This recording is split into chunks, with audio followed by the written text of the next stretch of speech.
Hello once again and welcome back to another haphazard production with your host Lance Renard, here to show you the way on a beautiful day, or at least give you some ideas or a cause to pause and ponder on some of the interesting and intricate, fascinating and interconnected details of our universe.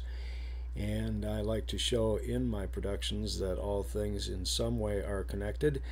And so I look at the comments of the people that are watching me, subscribing to me, and or just commenting, and looking at the information and the directions it can lead us. And very often you will see, if you looked at any of my past videos, that I will stumble across things in a simultaneous or momentary situation. And that is what's fun about being spontaneous and haphazard in this production. And so I also wanted to mention the avenues that I intend to take this channel are vast and various. I like to pick apart details, and whether it's in movies or in animals, people's behaviors, or the way our Earth is put together, or electromagnetics in our atmosphere, whatever it may be, I like to pick it apart and get into the details of it. So there are different avenues and ways that we can look at life, and these are the ways of my haphazard universe. I like to look at it all, every bit of it. And so I don't like to be gross or disgusting or have cuss words or push religions onto people. That's somebody else's job.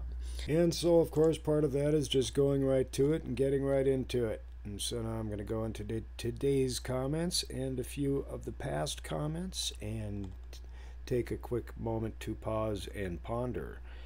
And then we're going to be going into Davy Jones's, Captain Kidd's locker, and looking into his manifesto of his ships briefly, and taking a trip around the world or two.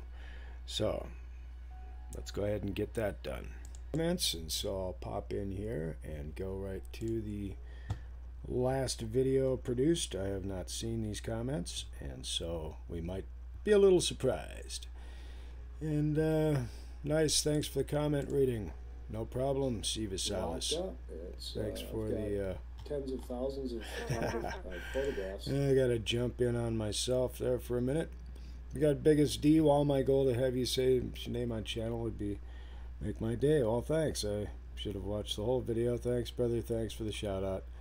And yeah, it's fun to go back through the videos, check out what we've covered. We've covered a vast variety of details, from electromagnetism, mud floods, structural anomalies, crafting. Thanks for sharing, Linda Perez. She catches a lot of crazy stuff, and yes, she does some really neat stuff. I'd like to look more into her channel. I've been caught up a little bit recently, but that is what that spot looks like during the day. As you can see, no pole to swing on, and it makes sense. A giant man would be laying near the woman in the Nevada desert. Interesting. I'll have to take a quick look at that. Thanks for, again, appreciate your efforts. Have a fantabulous evening. Well, let's go ahead and take a look at that. The Nevada desert, giant man would be laying next to a woman. Into the Nevada desert, take a quick preview. I'm just gonna, well, maybe I should take those markers out of there real quick. Just pop them out of there, get them out of the way. And because I know where the area we're looking at is right here, for a man and a woman lying next to each other, looking at things from a distance. And this is a big white area. That's in a different state. That's at Salt Lake, so it'd be Utah, I guess. But checking the surface textures, and I see a mouth, but it doesn't look like a man's mouth. It's down here. Apologize. It's like this curvy formation here. Bottom lip, top lip, and the teeth. Yeah, these would be the teeth. Here are these like jagged spots right here. That's the first thing I saw with sort of the eye area up in this range, but no, maybe that's just me. Now I'm looking for the man and woman lying next to each other A lot of strange surface anomalies and flows in this area, and if you back off, I mean, it's like, it looks like it's all one huge vibration. Yeah, trying to get over that mouth over there. Let me just turn the angle a little bit more. Yeah, and because this is the Nevada desert area, and I'm looking for these surface anomalies. All seem quite similar. That looks like another solar farm over here. Is that what that is? Bunch of them little circles are agricultural testing area, be my guess. Let's go ahead and see how far across these circles are, just for fun. In miles. Whoops, that's a poor example. There we go. Roughly.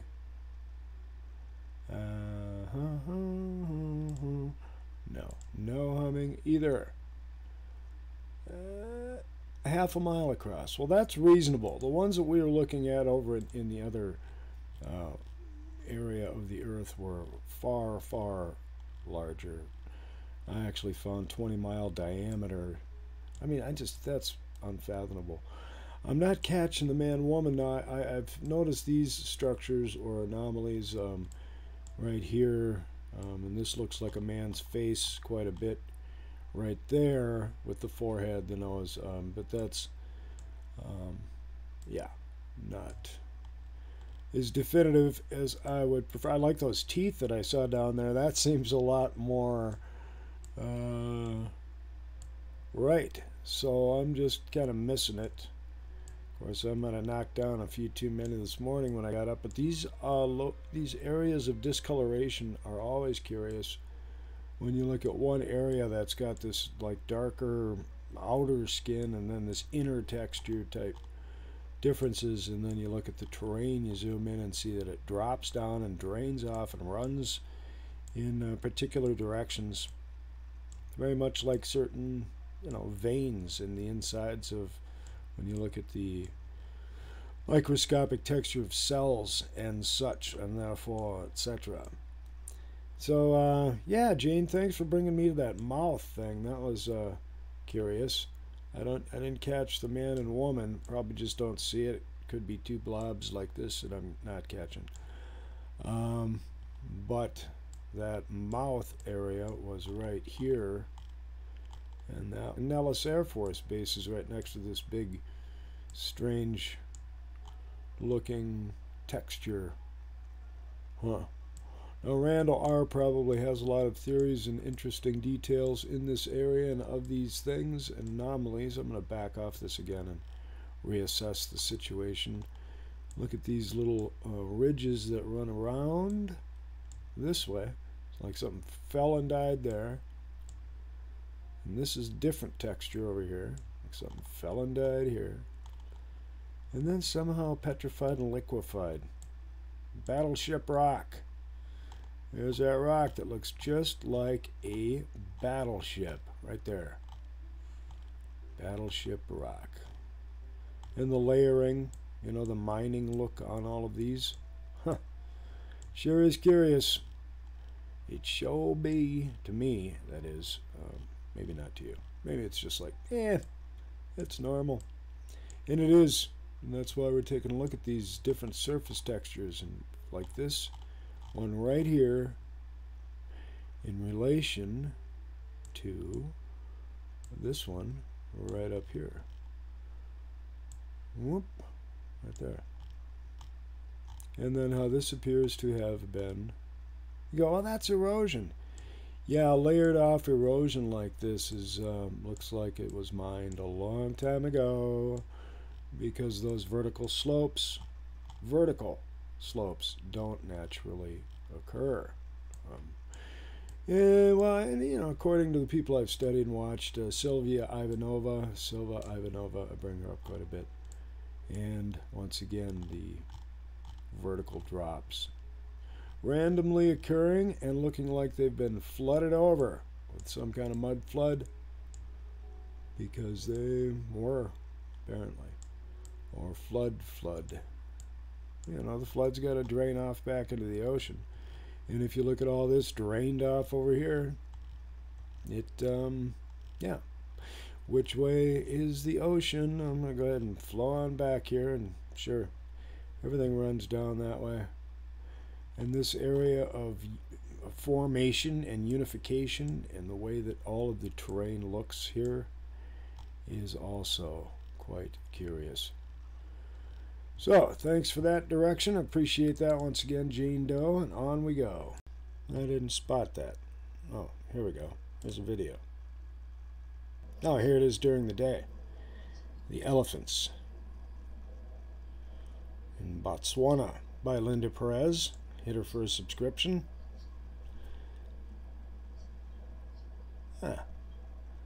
There's all the friendly elephants. Super sensitive, massive. Can feel vibrations from miles away in their feet. It's cool.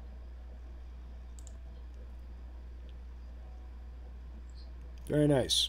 Thank you, Linda Perez. Greatly appreciate that. And thank you, Jane Doe, once again for your directions and comments. Dion says that's nice. Only say hi to the newcomers. Gathered we would have our own brews have visited. LOL joke. Nice to see the Meyer are awakening. Yep, I agree. And just doing what we can to have fun and try to awaken a little bit. And yes, the Count of Monte Cristo looks biological to me. Looks like it's part of a tooth. I think back molar and the rest of it is off the coast of Canada. I always find this a fantastic video. Well, thanks. Cheers. And cheers to you, Christy McGowan. And I am commonly clicking the wrong thing.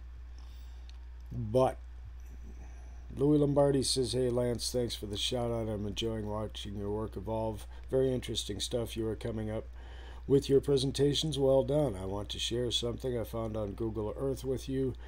You are familiar with Rogers mud fossil, dragon, and fish, of course, so take a look at what I think may be perhaps the world's largest cuttlebone, aka 800-mile-long cuttlefish, at 39 North 82 E. Cuttlefish.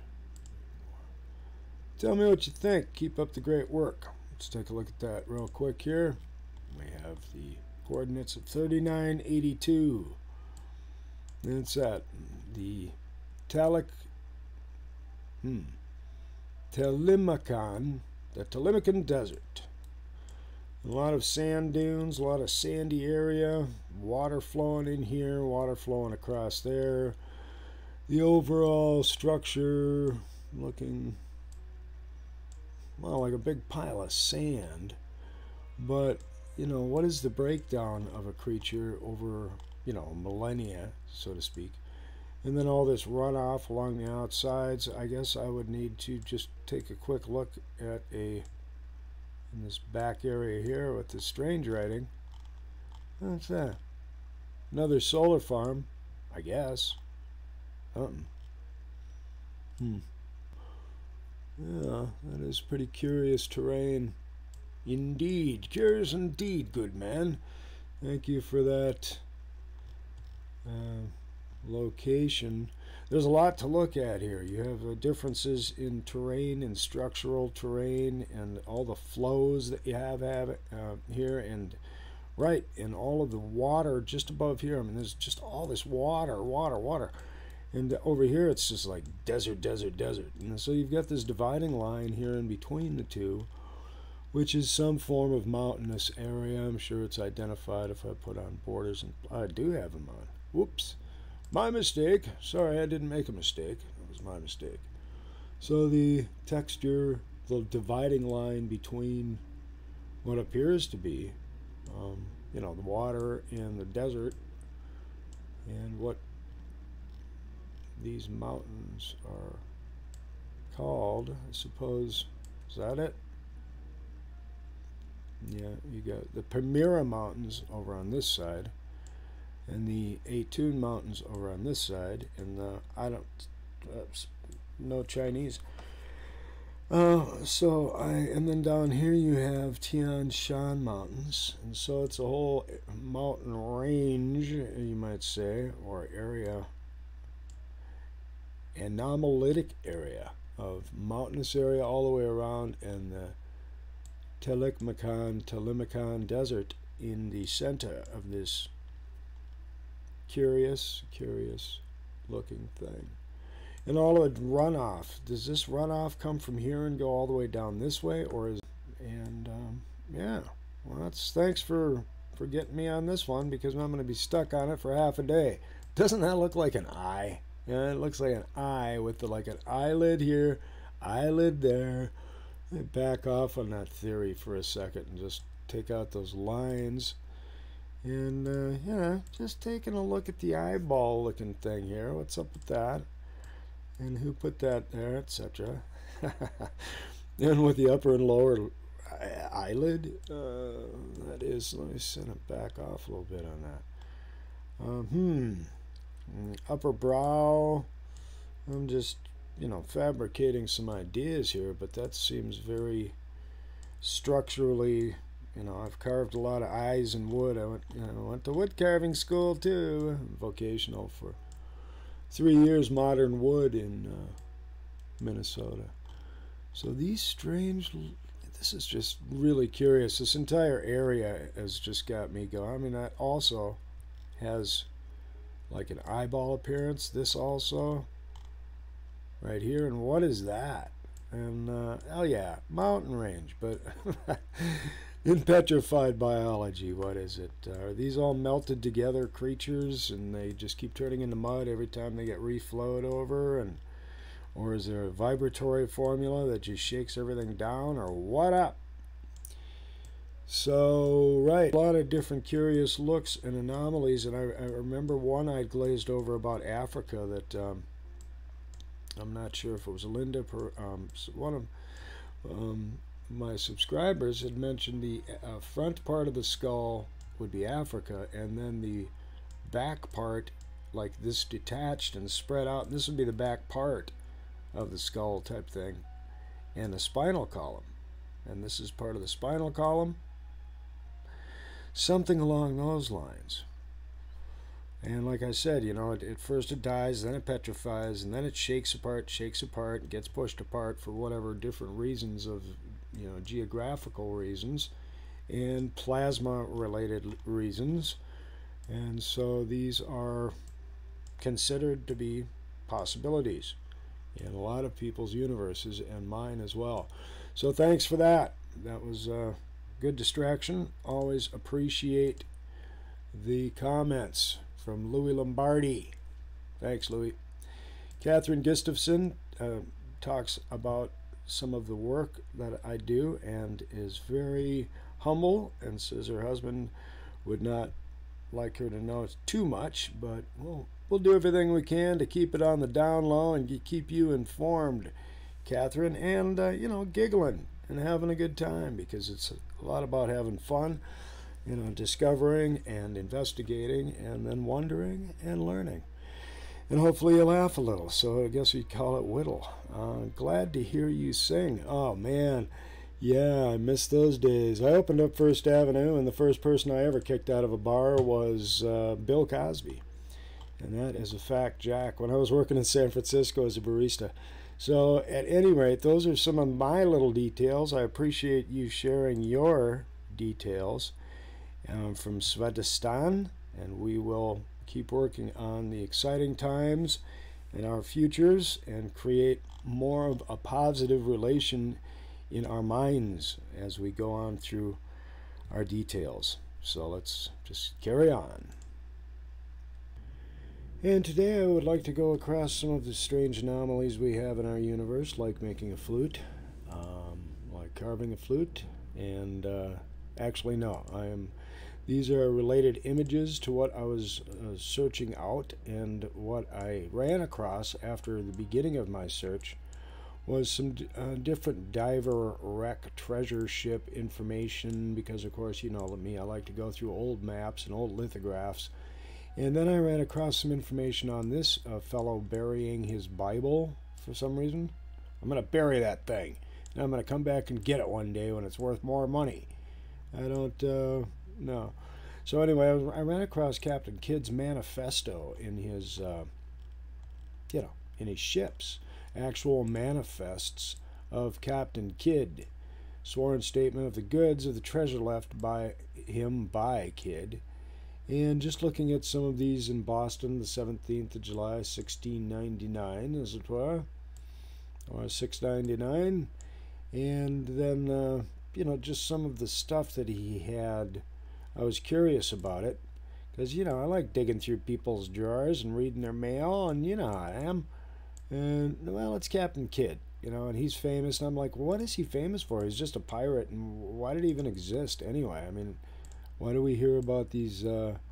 This kind of makes me wonder.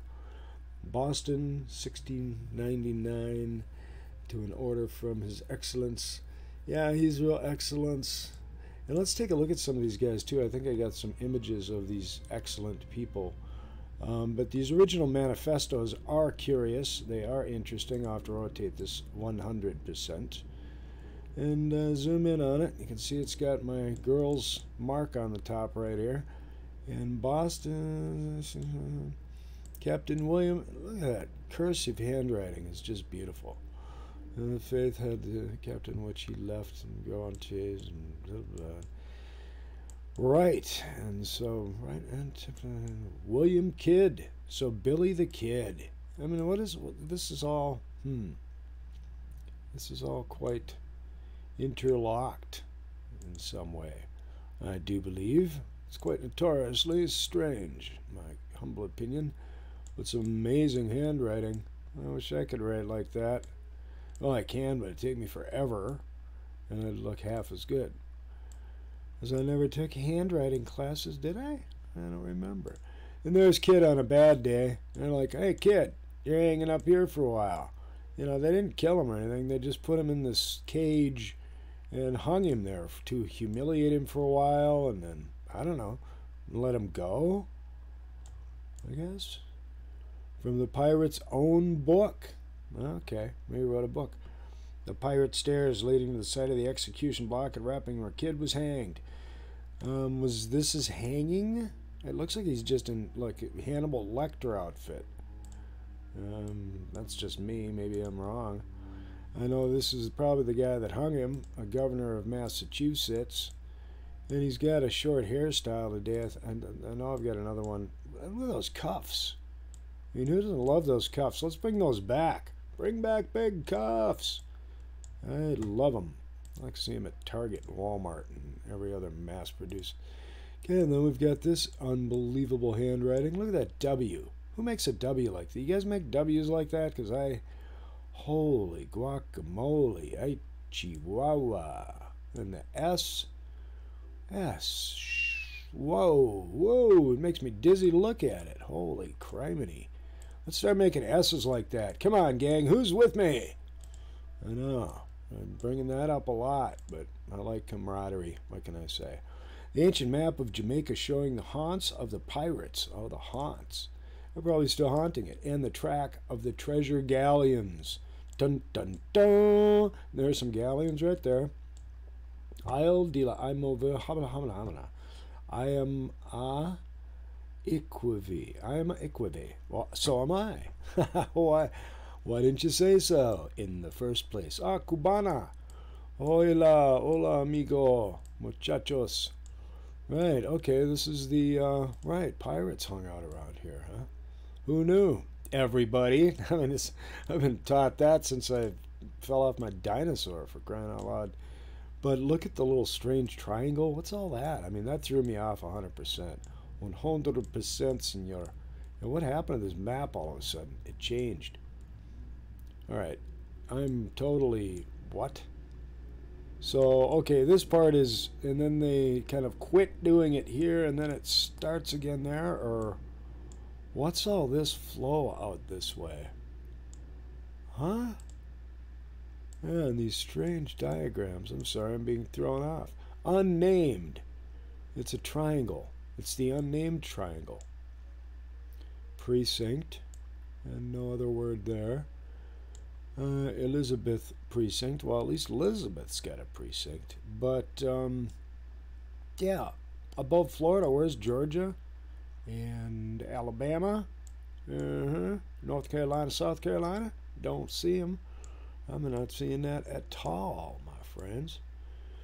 So this is a strange, curious little detail in this book, this ancient map of Jamaica. Jamaica? I didn't even kiss her. And I just like can't even see. Huh. Anyway, it's a little blurry, but there you go. That's that strangeness.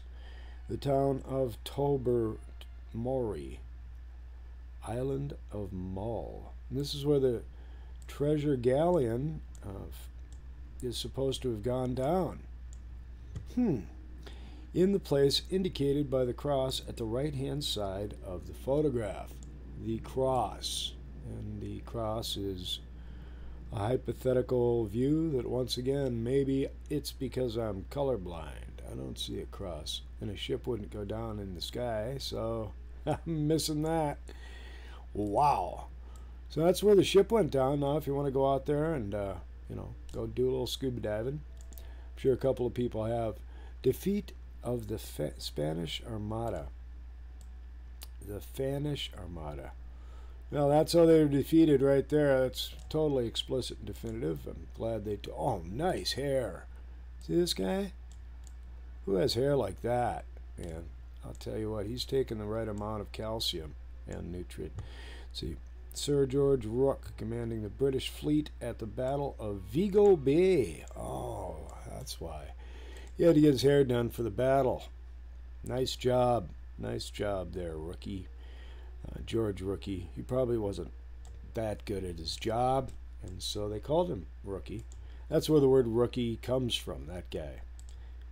But not rookie in hairstyling, boy. He probably became a professional hairstylist. It's just my take on it. But now we've got Royal Sovereign. Now this is relatively informational, and Admiral George Rookie's line of battleships engaged at Vigo Bay. And wow, what a ship. What a beautifully articulate drawing of the ship and the number of sails. I don't know if you've ever built a ship like that, but it is not easy to do.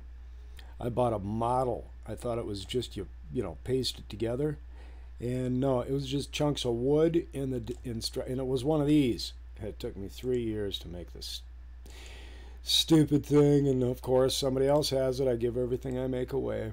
Lima Cathedral, but she lives in Florida. Lima Cathedral. Why is that? This is all part of Captain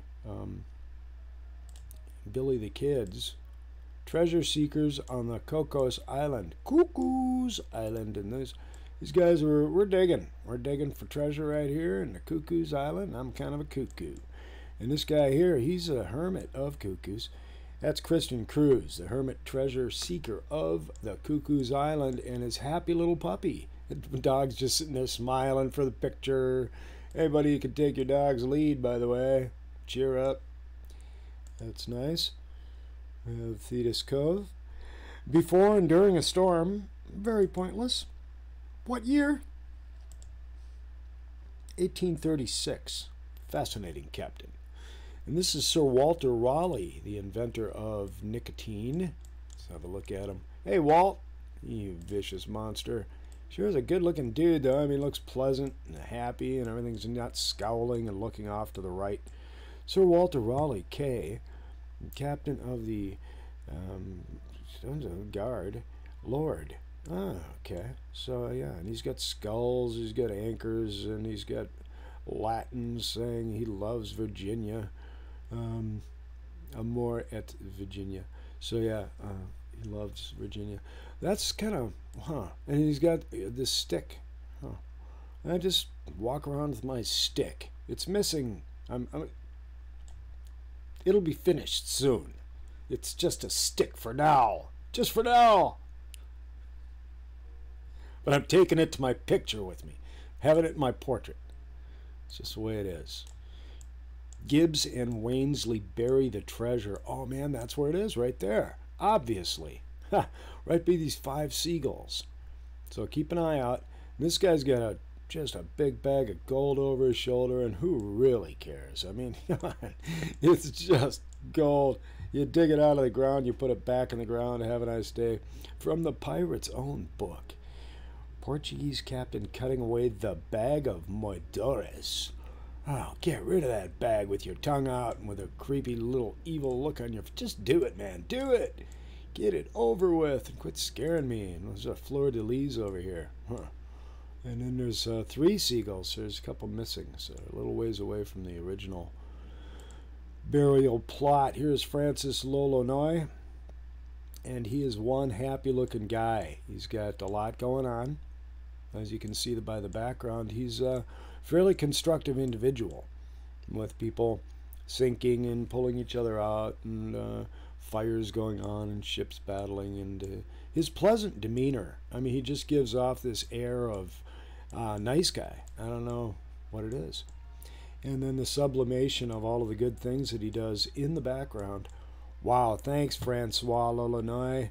You are quite a gobberin and Ole za Frickenfrick. General Van de France of the Rovers and Tortuga. Oh, Tortuga, for crying out loud. He's a pirate fighter. He's a hero. He's just a general hero. And it kind of looks like his name should be Richard, in my opinion, but that's just me. There's a cuttlefish. We were just talking about this. Here's one pleasant-looking fellow. Probably didn't get any the night before, or missed out on his caffeine today.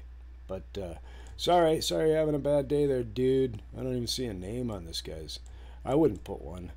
Even if it was me, I'd like, oh, but I like the lapels. I've got a coat just like that. I love that lapel thing you got there going on, Grumpy. So thanks for all that.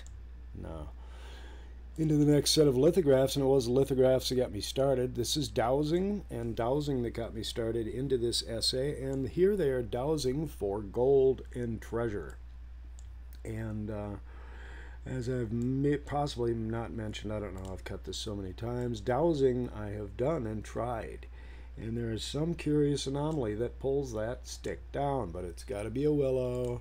And it's not, for me, it's not really the water. I don't know what it is. Okay, I'll tell it to you. The oldest print of Boston Harbor, as it appeared in the time of Sir William Phipps, showing the kinds of ships in which he sailed to find his treasure. Oh, those are the kinds of ships. Okay, so the ones that float? Fascinating, Captain. And thank you for that, Mr. Phipps. Phipps. Oh, there we go. The one who inspired stories of buried treasure, William the Kid. Oh, he inspired this story. I thought, okay, I didn't know that. Wow, I can learn something new. Not a pirate, at least he would say he wasn't. Became a privateer, wealthiest businessman and politician. So this guy, William Kidd, he's, even King William got in on the deal. I mean, this guy was a dealer, wheeler, dealer. Okay, they vilified this poor dude, probably. Had permission to attack French pirate ships. There you go. Well, if they're pirate ships, who wouldn't have permission to attack them? Kidd decided to sail to the Red Sea in the Indian Ocean. Good for you, Kidd. Good decision. Set sail in 1696 in an adventure galley. Captain Kidd ended up with a quick gathered crew of misfits and ex-pirates. Expedition suffered nearly 2 years of bad weather, sickness, and not smelling what he was stepping in. A lack of prizes. Oh, plunder. A lack of... Yeah, he couldn't find anybody. He's lost. He's lost in space. Yeah, too bad. That's all very strange indeed. And why does this guy even exist? And I love these old lithographs. As I mentioned, this all started with looking at lithographs of divination and running across some strange documents and cuttlefish, taking photographs of them and cutting my thumb. You don't cut toward yourself. At least you try to avoid ever pulling the blade toward your own flesh. And but sometimes it's inevitable, unavoidable. That's a secret, so don't tell anybody. And this is me on a good day. So I didn't realize actually that the Egyptians played tennis, but here's evidence that the Egyptians were into tennis. So who knew that? I didn't. Dowsing rods it's strange if you experiment with it. Don't let it drive you crazy, because the thing does pull down semi-occasional basis. And why are they watching a cow? Well, at least the dog is. These guys are like, hey, you don't need to watch them now. The dog's watching them. I don't have to watch them because the dog is. Kind of strange lithograph of Some guys just hanging out drinking and watching a cow. From Hanging Pirates and their manifestos, which I really didn't get. I started to get into the manifesto itself, and it became just like really, no, I don't think so. You guys, okay, here's a little. Let's see, 1 bag of gold bars and $3.53 and a quarter. And I don't know if that's a weight or an estimated value. 1 bag of gold bars at $2.38 and a half. 1 bag of gold dust, 59 and a half. All right, so there's a little bit of gold in there. Let's see if we have any other strange things. We got, is that 1 bag of broken teapots, 373 and a half. I don't really know it. It's broken something. Broken silver. I don't know. 1 peel of 1 peck of dust, gold, 24 sisters of gold dust here. Huh. Well, there you go. There's a old kid. They did claim a little bit of stuff for him. Check out the signatures for the people that ran off with the gold. And Sam Sewell, and Nathan Byfields buys a lot after all getting all that gold. Dumas, I don't know. Laura Hammond, is that Laura? Is that short for Laura? Or is it Lar? Oh, it's probably Lar. They wouldn't give it to a woman. And is it N or Ano? Belice. I belice on your gold in your general direction. Well, that was fun. In the 50s and the 3s and the way they write their, 2,353. Just really cool stuff. So yeah, we're going to cover a lot more of these strange anomalies that I run across while I'm downloading images that have nothing to do with what I wanted to talk about. That's what haphazard is, gang. And making a flute, there it is right there. Take a quick look. Go ahead and carve one out. You just make this, and then you just blow on it. And, And is this, guys, we're going to discover some of these things. Is that real? My beard is real. I don't know, mister. Yeah, that did look real. And why is this guy, is he an actor? I mean, is this like a Shakespearean production? To be or not to be? That is indubitably the question. Whether this is noble, the suffer the slings and arrows of outrageous fortune, blah, blah, blah. And this is blurry, so you're welcome. You might like to see something a little blurrier next to a cuttlefish. This guy's having a bad day, but why is the dirt falling in up from above? Okay, that's a curiosity. And why is he having a bad day? I mean, he looks like he knows how to make coffee. Maybe he just can't find any. And then there's the background, and through here and through the carnage and destruction, you see all of this beautiful architectural strangeness indeed. And that's why I started going into these lithographs. What's uns des arcades do Colises Roma. So yeah, and this is what the arcade looked like after the Roman Colosseum fell to, I don't know. You got me there, Pope man, just whittling away and cuddling my stick. We found it right here. This works great. So fish in the deserts, and other people force you to smell their hand, like this guy. Smell my hand. Good. This man is going to smell my hand now. He's like, oh, not again. Oh. And he's got his hat in his hand. I'd be just putting that on and taking off and smelling your hand. What is that down below? A respected citizen. Yeah, it doesn't look like it. 1808-78. Honoré. So he's in a respect. Is that how they treat? New York Graphic Society put that together. Nice sketch, guys. Thanks for that. And what's going on here? Huh? I don't know. Maybe he's keeping guard. He's dressed totally differently. He's got iron on.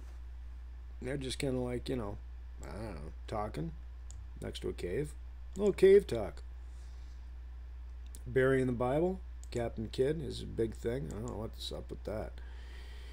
Some people like to read these things. So, Kidd flew a French flag, medic permission to responded similarly, flying a Dutch flag as well, French flag as well, and despite belonging to Armenians. Oh, now I know. Kidd had permission to attack French vessels. We heard that.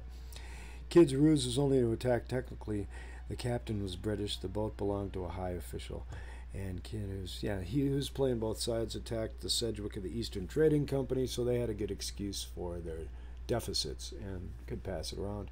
Kidd eventually dumped a rotting, damaged Adventure galley and took the Queda Merchant, renamed Adventure Prize.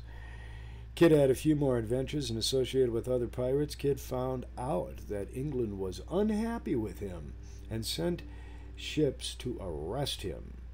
Kidd sold Adventure Prize as goods, bought a sloop, sailed home to his wife and kids in New York. Kidd's from New York. So now you guys know he's a New Yorker. So, right, that's where it started, and I thought I'd just share a couple of these details. The cat is, now this is our cat. She is old now, but she can run, and if she sees a rat, she can catch it. The cat is sly. She is not kind like the dog. Okay, I eat Chihuahua. She's not. Okay, well, that's your cat. And is this beard real? Joseph Wills. Yeah, that looks like a real beard to me there, Joe. But there are some of you guys that just look like you're faking it. And just checking out the basic fundamental details of some of these lithographs and the amounts of details and the articulation in the details. This is pretty simple compared to a lot of the lithographs that we've seen. And some of them have these strange structural details and dealing with metaphorical symbolism, etc., and the male-female union of the singularity within the square and the triangle, and it's all very hermetic and Masonic with your little symbols down here in the square and the compass. But okay, yeah, you can only do that enough times to really bore me. So, death of President Lincoln. Oh my God, he's dead, huh? And they're holding his hand. She's crying. That's a pretty nice depiction. At Washington, D.C., April 15th, 1865. The nation's martyr. Oh, that's too bad. Now you got everyone listed over here as hanging around, crying about it. Yeah, sorry about that, Mr. Link. Which I'm just glazing by at this point and wondering whether or not that's real. It is, maybe. It looks like a paste on. I don't know. It looks like you pasted those on for Halloween there, pal. But that's just me. I mean, he looks like a young guy trying to look older, more. Okay, well, wood carving was one of the issues that I was going to cover, and lithography, but of course I got totally distracted. And I'm glad that we had a little bit of fun looking at these details. And I'm looking forward to producing another curious and interesting haphazard video in the very near future. Like, comment, and subscribe. And I will be inspired to create more fascinating and a little funnier than this one. We'll see how good this gets. Alright, thanks for playing. Have a nice day.